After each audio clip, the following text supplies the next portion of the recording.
Yeah. Okay. Okay, Mataji. Okay, now I can see the screen. Okay. And he assumed the other fish incarnation to show favor to King Satyavrata. May I read the next slide? So, so first he'll appear as a one fish incarnation to save the Vedas, okay, which was getting submerged as what do you say? Yeah, in the turbulent sea of the devastation. And second one is he will assume another fish incarnation to show favor to the king Satyavrata. Okay. Yeah. You can read, Mataji. Okay, Mataji. This is the story of how the Lord once incarnated as a fish. This happened because once Lord Brahma lost the Vedas, which were stolen by an asura called Hayagriva, who lived at the bottom of the ocean. Since a fish is the best animal for living in the water, Krishna took the form of a fish to get back the Vedas. Hare Okay. Krishna. This is one incarnation. Hare Krishna, Mataji. Thank you. Mataji, how did that fish look when he went to kill Hayagriva? Was it golden in color? Which color was it? Yeah, it is golden in color. Okay.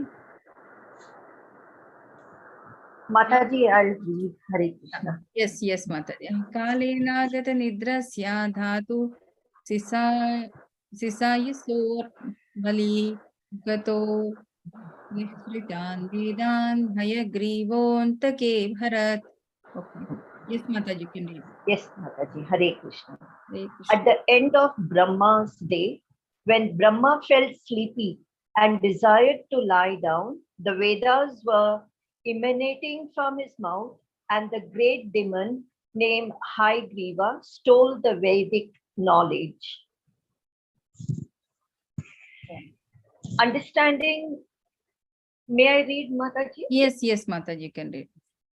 Understanding the acts of the great demon Haygriva, the supreme personality of Godhead, Hari, who is full of all opulences, assumed the form of a fish and saved the Vedas by killing the demon. Hare Krishna. Hare Krishna.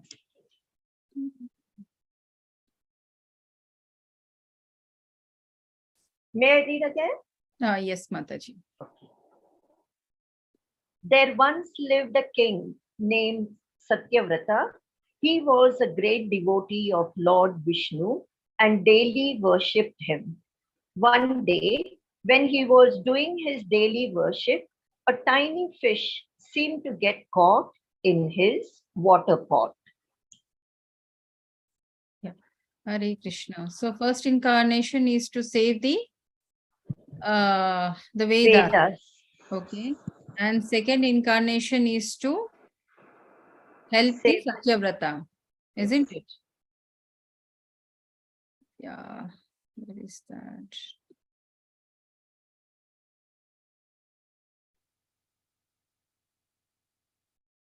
Yeah. I wanted one devotee volunteer to read this. Hope the font is okay. Yes, Racheta, you can read. Hare Krishna Mataji. Hare Krishna. Matsya, the Lord's fish incarnation. This chapter describes the supreme personality of Godhead's incarnation as a fish, and it also describes the saving of Maharaja Satyavrata from an inundation. The supreme personality of Godhead expands himself by swamsa, his personal expansions, and vivim nasha, his expansions as the living entities. As stated in Bhagavad Gita 4.8, Paritranaya sadhuna vinashaya chadushkritam. The Supreme Personality of Godhead appears on this planet for the protection of the sadhus or devotees, for the destruction of the miscreants or non-devotees. He especially descends to give protection to cows, the brahmanas, the demigods, the devotees, and the Vedic system of religion. Thus, he appears in various forms, sometimes as a fish, sometimes as a boar, sometimes Narasimha Deva, sometimes Vamana, and so on.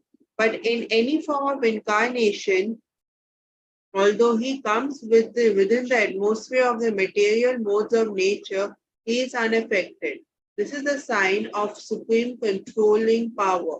Although he comes within the material atmosphere, Maya cannot touch him. Therefore, no material qualities can be attributed to him in any degree. Yeah, Hare Krishna. Hare Krishna Mataji. Yeah. Any other devotee volunteer wanted to read this? Mataji, can I read it? Yes, Vaishnavi. Once, at the end of the previous Talpa, a demon named Hayagriva wanted to take the Vedic knowledge away from Lord Brahma at the time of annihilation. Therefore, the Supreme Personality of Godhead took the incarnation of a fish at the beginning of the period of Swayambhuva Manu and saved the Vedas. During the reign of Satsusa Manu, there was a king named Satyavrata who was a great pious ruler.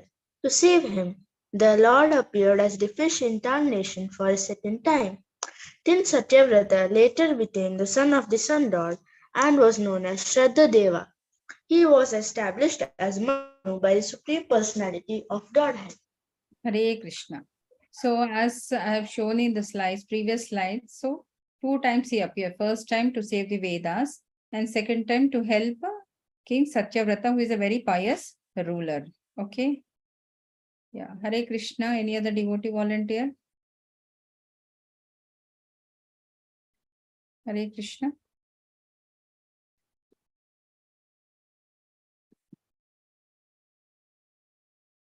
Yes.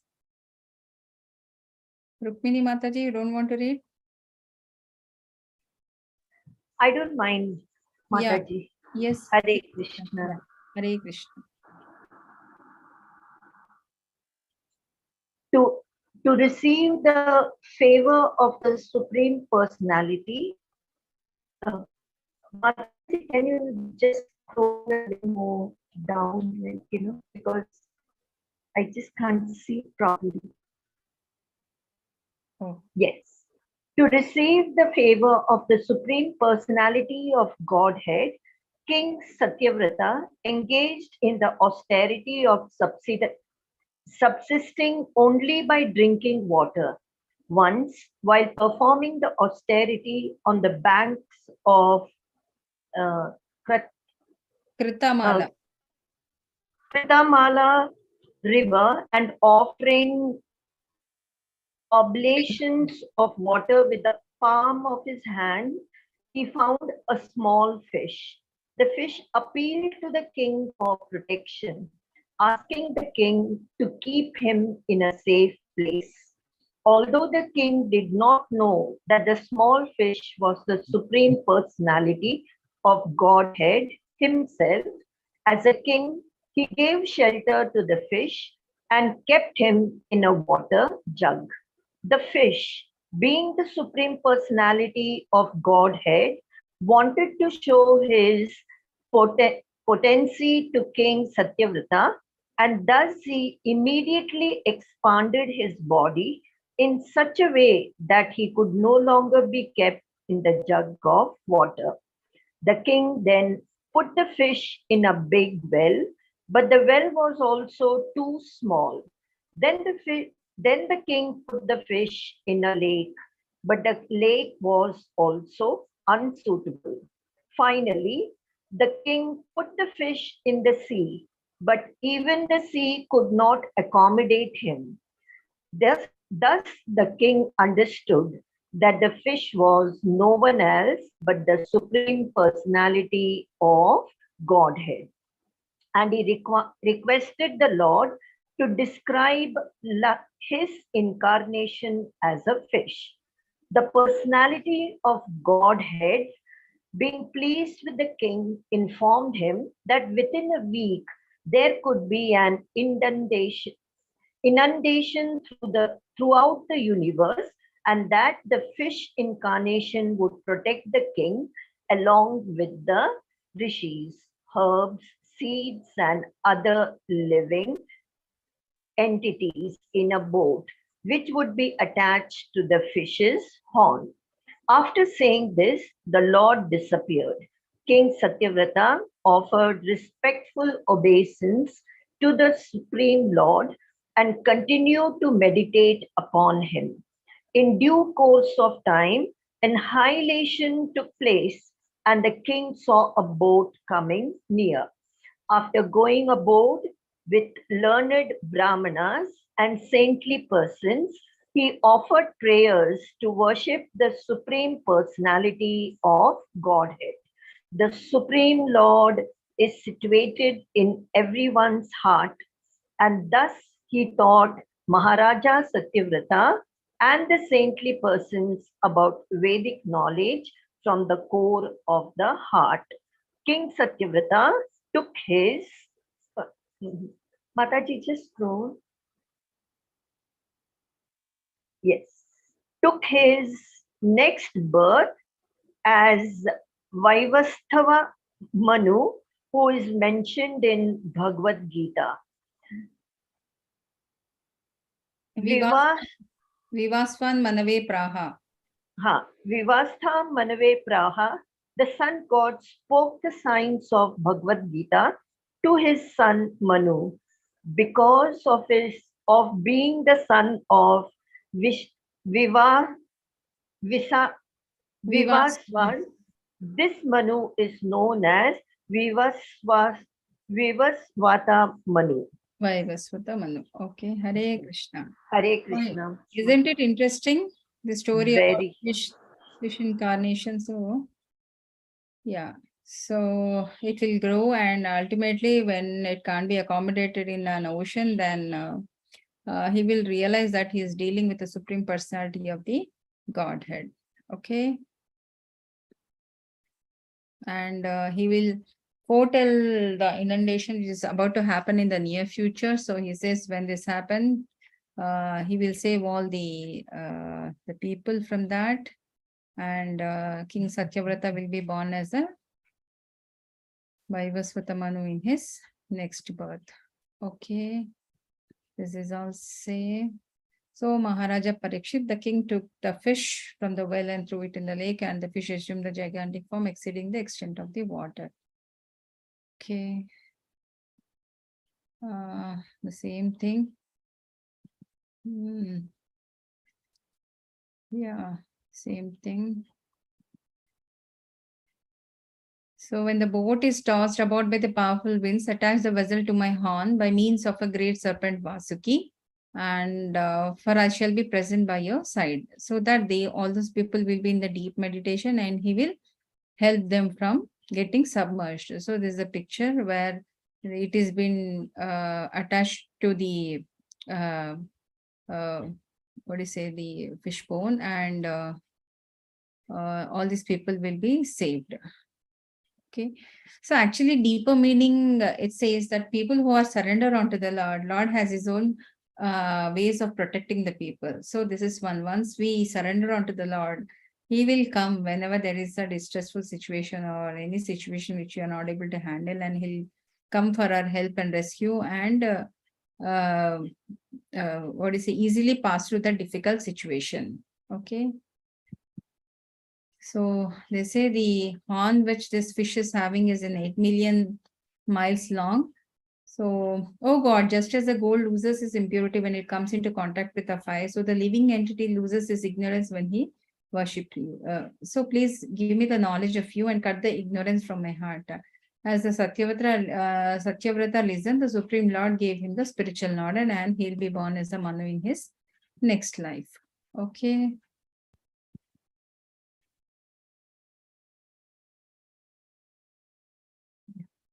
Chant Hare Krishna and be happy.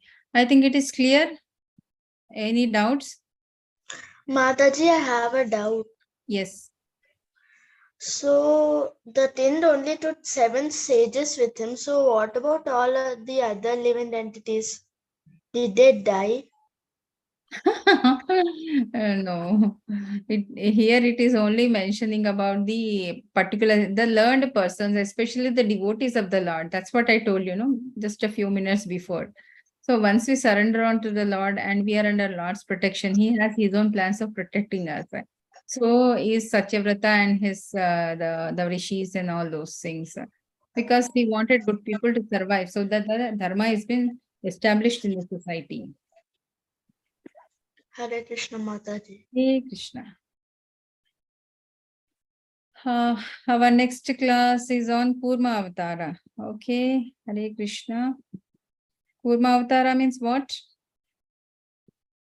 The tortoise incarnation. Tortoise Lord. version of the Lord. Yes. We act as a balancing instrument to carry the mountain to enable the churning of the ocean. In Hindi, it is Samudra Manthan. Yes, yes.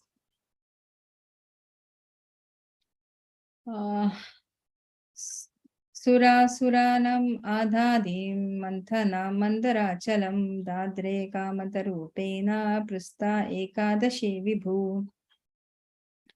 So the 11th incarnation of the Lord took the form of a tortoise who shall serve as a pivot for the Mandarachala hill, which was being used as a churning rod by the theist and atheist of the universe.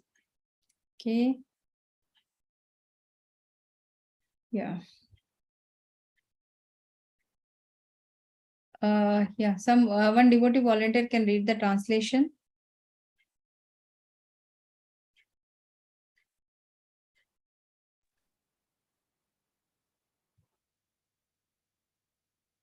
May I, Mataji? Yes, Mataji. Hare Krishna, Mataji. The primeval Lord then assumed the tortoise incarnation in order to serve as a resting place pivot for the Mandara mountain, which was acting as a churning rod. The demigods and demons were churning, were churning the ocean of milk with the Mandara mountain in order to extract nectar. The mountain moved back and forth, scratching the back of Lord Tortoise, who, while partially sleeping, was experiencing an itching sensation. Hare Krishna. So it's a churning platform. Hare Krishna. So Sukadeva Goswami continued, and he says, in Hiranmaya Varsha, the Supreme Lord Vishnu lives in the form of a tortoise, that is Kurma Sharira. This most dear and beautiful form is always worshipped there in devotion service by Ayama, the chief resident of Hiranmaya Varsha, along with other inhabitants of that land, and they chant the following hymn. So there's a place.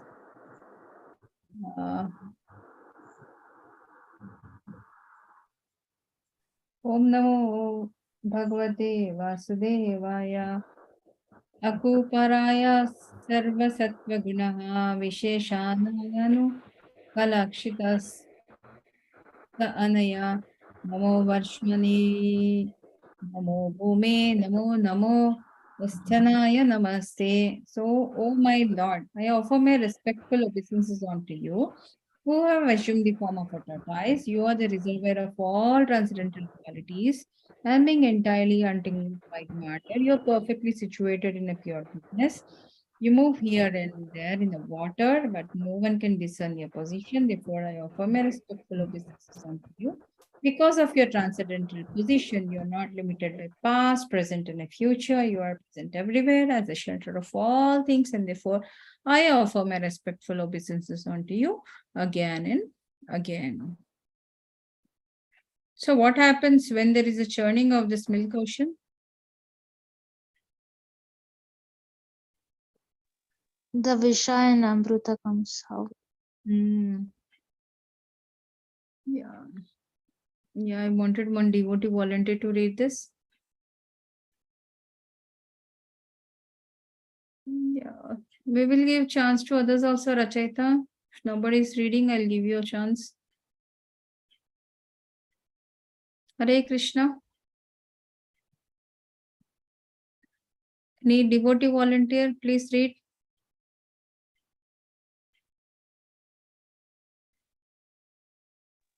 Hare Krishna Mataji. Hare Krishna.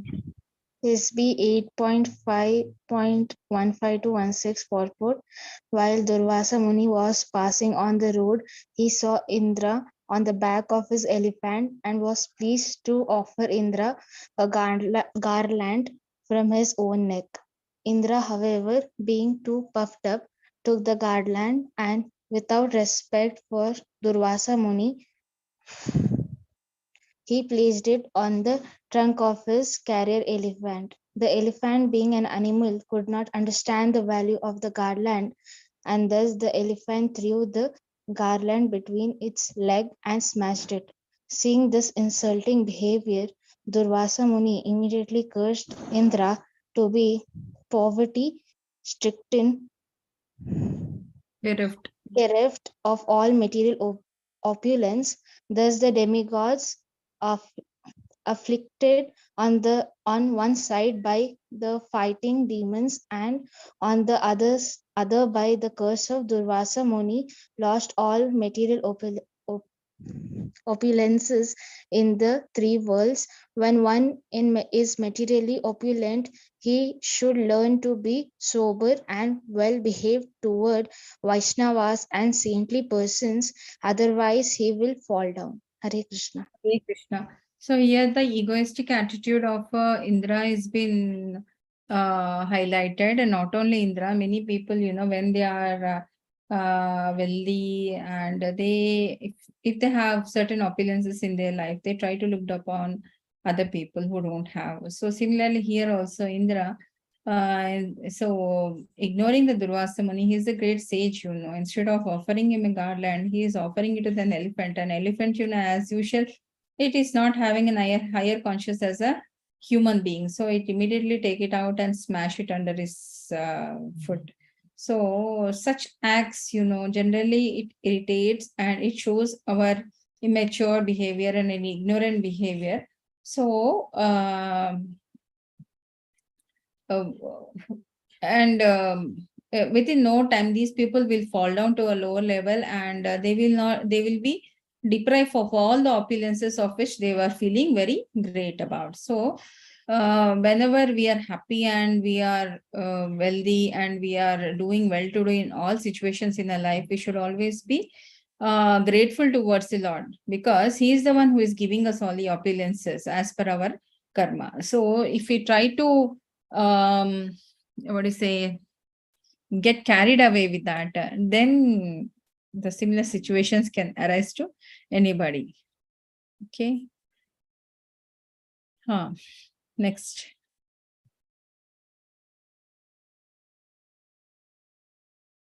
Anybody wanted to read? I read, Mataji. Yes, Mataji, you can read. The demigods, having been cursed by Durvasa Muni, were defeated in battle by the Asuras. When the demigods were deprived of the heavenly kingdom, they went to the assembly house of Lord Brahma and informed Lord Brahma of what had happened. Then Brahma, along with all the demigods, went to the shore of the ocean of milk and offered prayers to Shiro Dakshayai Vishnu. Shiro Dakshayai Vishnu. Yes. Yes, Mataji.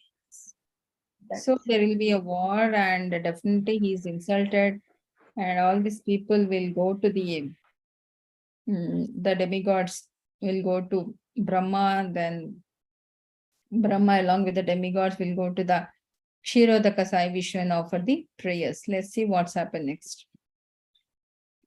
Because of the prayers offered by these demigods, Lord Shiro Dakshayai Vishnu was pleased with the demigods, and thus he appeared before them.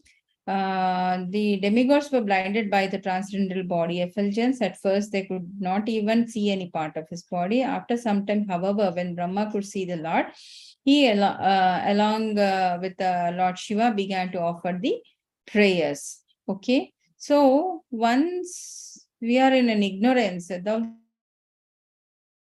in front of us also, we will not be able to see him. So the classic example is of the Duryodhana. Okay, Duryodhana, Lord Krishna is there in front of Duryodhana as well as Arjuna, but Pandava could take the side of Lord Krishna, but Duryodhana, he never ever appreciated the Lord till his time of death. So similarly here, the demigods who are puffed up with their opulences and all cannot understand the glories of the Lord and cannot appreciate the Lord who is there in front of them. But upon offering the prayer, slowly, when the ignorance is growing, they were able to see the Lord who is sitting there. Okay.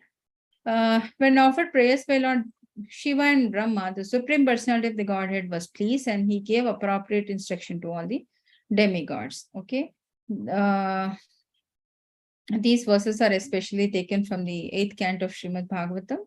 And this is the prayer. Eka eva swaras tasmin suta karya sureshwara vihartu kamastan aha samudron manthanadbihi. So although the Supreme Personality of the Godhead, the Master of Demigods, was capable of performing the activities of demigods by itself, he wanted to enjoy the pastimes in churning the ocean. Therefore, he spoke as follows. Yeah, I wanted one devotee volunteer to read this. Yes, Rachita, you can read, ma. Hare Krishna.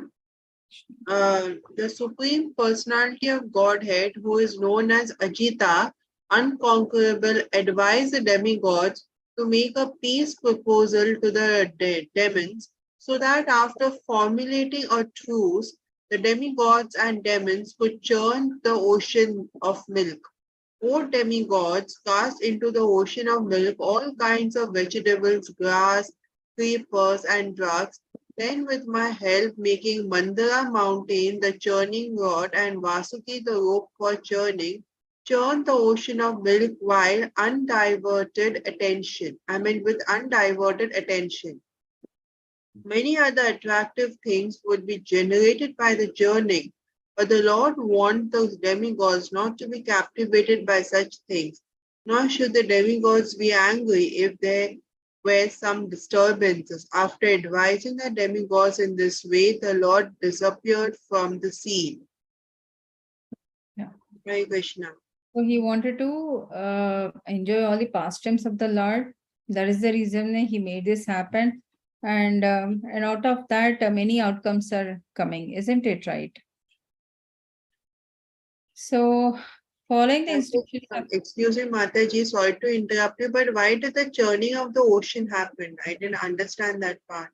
what all you get when it gets churned, you get the poison, you get Airavatam, you get nectar, so you get Lakshmi, many things will come out of it. No, if there was no churning, then all these things would not have come at all. Okay, but why did the Lord do it? Because he knew that these things were supposed to happen. So why did the demigods go poor? And how did the demons get power? Why did he do all that?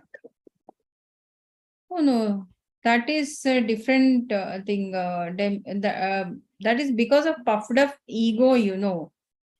They lost their intelligence. Just to restore them, this is one exercise where they'll be losing on the nectar with that of demons, you know. That's what happens, no? Now all good qualities they have because of the puffed up ego.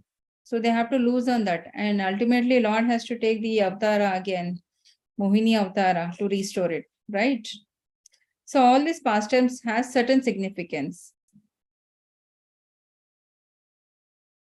Should I continue? Yeah, I will read this. Okay. Mataji.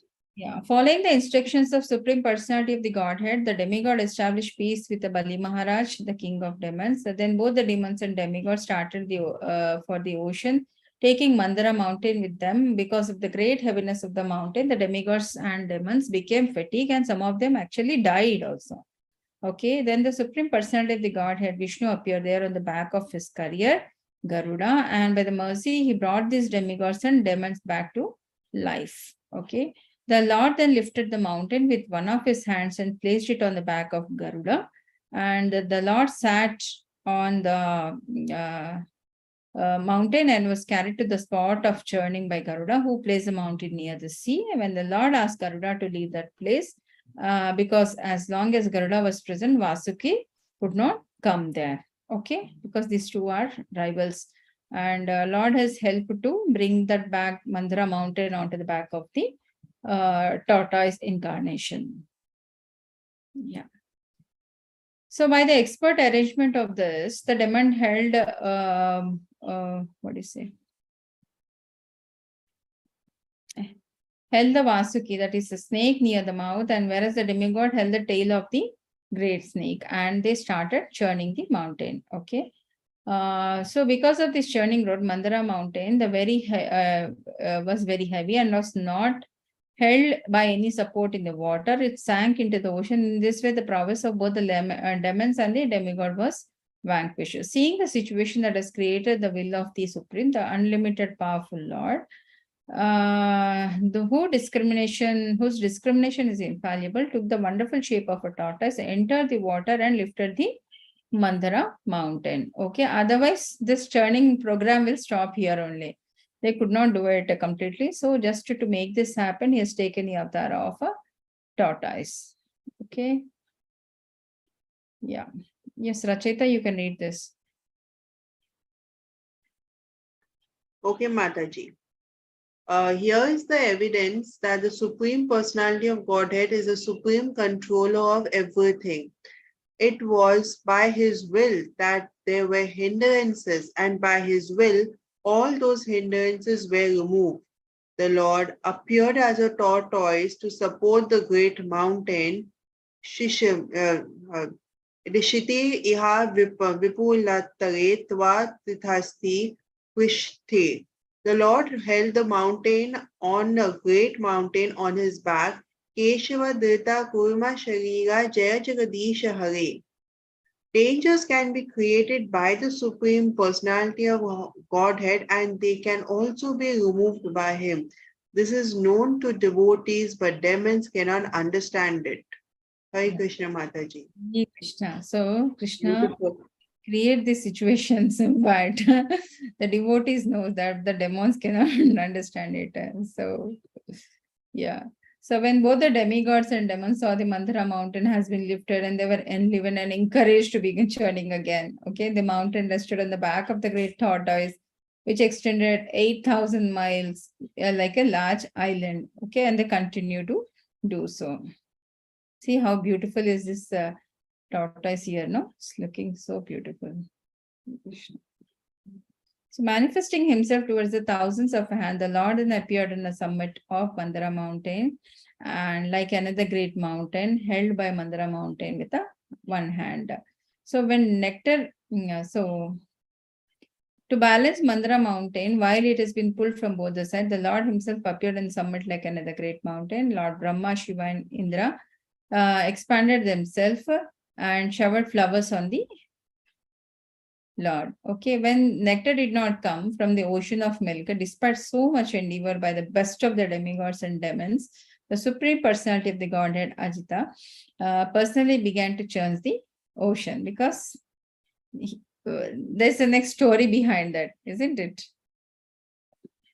Yeah. Products from the churning of milk ocean. What all products we will get, we will see. Okay. Yeah, Hare Krishna. I wanted one devotee volunteer to read this.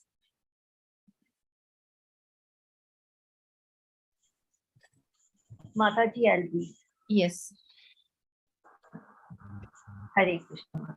Hare Krishna. As a result of the journey, a huge amount of poison was produced. The Prajapatis, seeing no one else to save them, approached Lord Shiva and offered him prayers full of truth. Lord Shiva is called Ashutosha because he is very pleased if one is a devotee. Therefore, he easily agrees in generating the churning.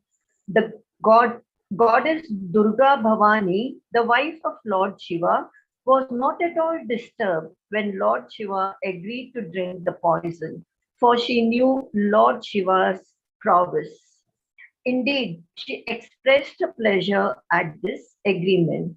Then Lord Shiva gathered the devastating poison which was everywhere. He took it in his hand and drank it. After he drank the poison, his bluish. A small quantity of the poison from his hand to the ground, and it is because of this reason that there are poisonous snakes, scorpions, toxic plants, and other poisonous animals. Hare Krishna, Mataji. Hare Krishna. So poison will come, okay, and you know, most of it, Lord Shiva will drink it, and because of few drops which are dropped onto the ground, so we have all these poisonous uh, snakes, scorpions, toxic plants, and other poisonous things in the world. Yeah. So after this incident, they resumed their activities. Then the Surabhi cow was produced. The great saintly persons accepted cow as a to derive clarified butter from its milk and offer clarified butters in oblations for greater sacrifices.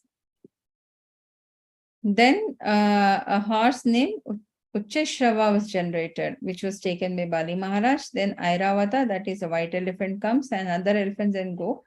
That can go anywhere in any direction, and she elephant also appeared. So then the gem called Kaustubha gem, which also generated, and Lord Vishnu took that gem and placed it on his chest. Okay. And then come the Parijata flower and the Apsaras, the most beautiful women in the universe were generated. Okay. Next, the goddess of fortune, Lakshmi, appeared. Then the demigods, great sages, the Gandharvas, and other offered the respectful worship. The goddess of fortune could not find anyone to accept her husband. At last, she selects Lord Vishnu to be her master. Vishnu gave her a place to stay everlastingly at his chest. Because of this combination of Lakshmi and Narayana, they were also present, including the demigods, and people in general were very pleased. Okay. The demons, however, being neglected by the goddess of fortune, were very depressed. Then the Varuni, the goddess of drinking, was generated by the order of Lord Vishnu. The demons accepted her. Okay. So Lord has all arrangements for the devotees as well as for the demons. Okay. Then the demons and demigod renewed energy and began to churn again. So this time the partial incarnation of Lord Vishnu, that is Dhanvantari, appeared, and he was very beautiful, and he carried a jug containing the nectar. Here comes the real jewel. Okay. The demons immediately snatched the jug from the Dhanvantari hand and began to run away. And the demigods, being very morose, took the shelter of Vishnu. After the demons snatched the jug from the Dhanvantari, they began to fight among themselves. Okay. Yeah, Hare Krishna. Yes, anybody can read this? Mataji, can I read it? Pragya Okay, Mataji, please read. Hare Krishna. Okay, Mataji. Lord Vishnu solaced the demigods, who therefore did not fight but remained silent. While fighting was going on among the demons, the Lord himself appeared as the incarnation Mohini, the most beautiful woman in the universe. All the demons became captivated by the young woman's beauty and became attracted to her. Now, because the demons were fighting among themselves to possess the nectar, they selected this beautiful woman as a mediator to settle their quarrel. Taking advantage of their weakness in this regard, Mohini, the incarnation of the Supreme Personality of Godhead, got the demons to promise that whatever decision she might give, they will not refuse to accept it. When the demon made this promise, the beautiful woman, Mohini Murti, had the demigods and the demon sit in different lines so that she could distribute the nectar. She knew that the demons were quite unfit to drink the nectar. Therefore, by cheating them, she distributed all the nectar to the demigods. When the demons saw this cheating of Mohini Murti, they remained silent. Because they themselves has given that to the hand of Mohini, isn't it? And Lord has his own plans of protecting his devotee, and this is one example. Okay. But one demon named Rahu dressed himself like a demigod and sat down in the line of demigods, and he sat beside the sun and the moon. Here, one may ask why the Supreme Personality of the Godhead could not detect Rahu. The reason is that the Lord wanted to show the effects of drinking nectar. Okay. When the Supreme Personality of the Godhead understood how Rahu was cheating, he immediately cut off the demon's head. Rahu's head, however, having been touched by the nectar, became immortal. Thus, Lord Brahma accepted Rahu's head as one of the planets. Since Rahu is an eternal enemy of the moon and the sun, he's always tried to attack them on the nights of full moon and the dark moon. So we all see the eclipse, and this is the story behind that. Yeah. After the demigods finished drinking the nectar, the Supreme Person of the Godhead assumed his own form again. So the place, time, cause, purpose, activity, and ambition were all the same for both the demigods and the demons, but the demigods achieve one, results in the demon another. The demigods are always under the shelter of a dust of the Lord's lotus feet. They could easily drink the nectar and get the result, whereas the demons, however, having not sought a shelter at the lotus feet of the Lord, they were unable to achieve the result they desired. They took the shelter of the Lord. When Lord is in Mohini Avatar, they totally surrender, but to the materialistic form, but not to the spiritual form. That's the reason why they could not get the benefit. So, O King, after the Supreme Personality of the Godhead has brought to the completion of affairs of the churning of ocean and feeding the nectar to the demigods who are his devotees, he left the presence of them and was all carried by Garuda to his own abode. Okay. So this is all for today. Chant Hare Krishna, Krishna, Krishna Krishna, Hare Hare, Hare Rama, Rama Rama, Hare Hare. So hope we have covered 2 avatars. Any doubts? No, Mataji. It was a beautiful class indeed. Yes, even I enjoyed it. Learning experience for me also. And so, Mataji, next Wednesday we'll do the next 2 avatars, no? Next 2 avatars. Hare Krishna. Wonderful class, Thank Mataji. you. Hare Krishna. Thank you for your association. Yeah. Hare Krishna. It was a great session with you, Mataji. It was a It was a great session with you, Mataji. Thank you for teaching it really well. Thank you, but everybody should participate in reading the slides or the paragraphs. So that help us more lively session rather than one person speaking on the PPT and others are listening to it. Okay, please, we'll try to make it more interactive from next class onwards. Yes, Mataji. Yes, Mataji. Hare Krishna. So Hare Krishna. we'll end the session for today. Vancha kalpatarubhyascha kripa sindhubhya eva cha patitanam pavanebhyo vaishnavabhyo namo namaha. Thank you, participants, for your active participation. See you all next Wednesday at 8 p.m. Hare Krishna. Hare Krishna. Hare Krishna, Mataji. Hare Krishna. Thank you.